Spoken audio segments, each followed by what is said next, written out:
বন্ধন গোটৰ পৰা পইচা লৈছিলোঁ। মোৰ 30,000 আছিলে, সেইটোও জ্বলি গৈছে।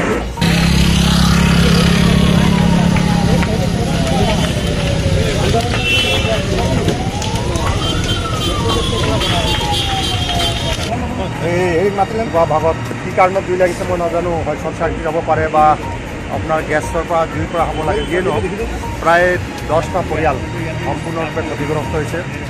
দৈনিক মজুৰি কৰা, টুকটুকি চলোৱা, বিভিন্ন ধৰণৰ দৈনিক মজুৰি কৰা মানুহবিলাক আছিলে। যিয়ে নহওক যি কাৰণতে ঘৰবিলাক নহওক, আল্টিমেটলি অসমীয়া খিলঞ্জীয়া মানুহ হয়, তেওঁলোকে পেটৰ টাউনত আহি ইয়াত দুবেলা দুমুঠিৰ কাৰণে তেওঁলোকে কিবা কৰি আছিল।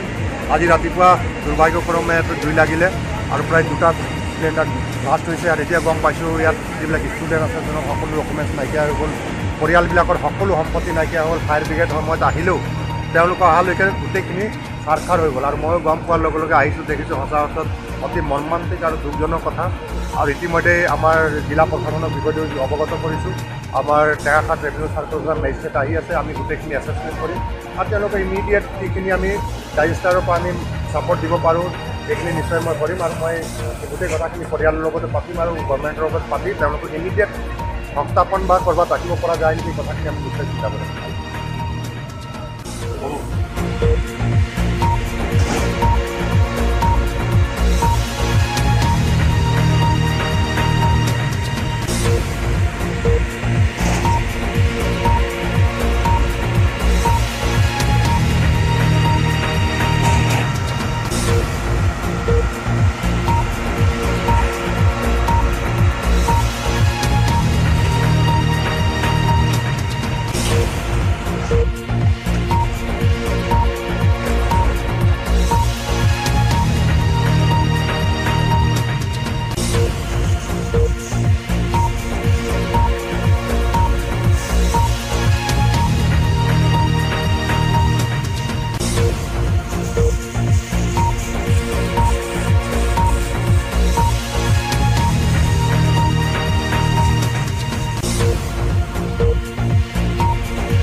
মতা খৰচ নাই লোৱা হৈছিল, মায়ে দিছিলে, ছোৱালীজনীকো দিছিলে আৰু 500 টকীয়া লোক এখন আছিলে, মায়ে মোক বেমাৰ হওঁতে দিছিলে, মই দুখিনি দিছোঁ, চবকে দিছিলে পইচা, মোৰ ভাগত পৰিছে 500 টকা। সেইখন মই এই চাদৰ দুখনৰ মাজত ভৰাই দিছিলোঁ।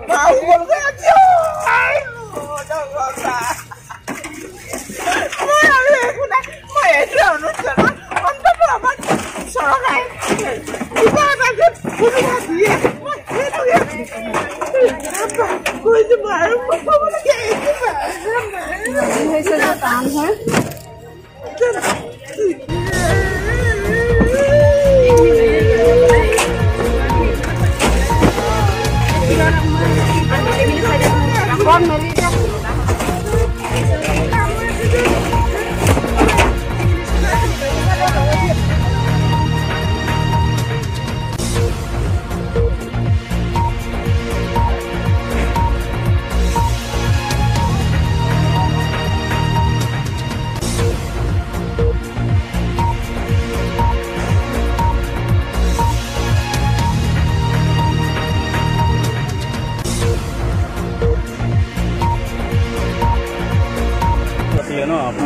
মোৰ প্ৰডাক্ট আছিলে 20,000 আৰু মোৰ প্ৰডাক্ট জ্বলি গৈছে। মোৰ এনে মেডিকেল কণ্ডন গোটৰ পৰা পইচা লৈছিলোঁ, মোৰ 30,000 আছিলে, সেইটোও জ্বলি গৈছে। তাৰপিছতে ল'ৰা কিতাপ কানি আছিলে, চব জ্বলি গ'ল। মোৰ কাপোৰ কানি চব এটা বস্তুৱে কথা নাই। ফেন এটা আনিছিলোঁ, নতুন ফেন ইনষ্টলমেণ্টত, সেইটোও জ্বলি গৈছে। MLA আহিছে, MLA পৰা কি আপুনি আশা কৰে? মোক যিকেইটা লোকচান হৈছে সেইকেইটা লাগে আৰু বস্তু, সেইকেইটাই হেল্প লাগে আৰু মোৰ একো নালাগে। মোৰ একোৱে থকা নাই, মোৰ কি গাত পিন্ধি আছোঁ সেইটোৱে আছে, সেইটোৰ বাহিৰে একো নাই। মোৰ ল'ৰাটো কাপোৰো ওলাব পৰা নাই, খালী গাতে ওলাই আহিছে মোৰ ল'ৰা। কিমানত পঢ়ি আছিলে ল'ৰা আপোনাৰ? ল'ৰাটো 7ত।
প্ৰায় 9:30মান বজাৰ ভিতৰত আমি ইয়াত জুই লাগি আছিলে। মই পিছফালে থাকোঁ মানে জুইটো ওপৰত উঠি গৈ আছিলে। তাৰপিছত আহি ইয়াত চালোঁ চিলিণ্ডাৰ দুটা আছিলে, এইডোখৰতে এটা চিলিণ্ডাৰখিনি উলিয়াই পিনে আমি ভিতৰত থ'লোঁ। তাৰপিছতে ইয়াত চিলিণ্ডাৰ 3টামান ব্লাষ্ট হৈছে।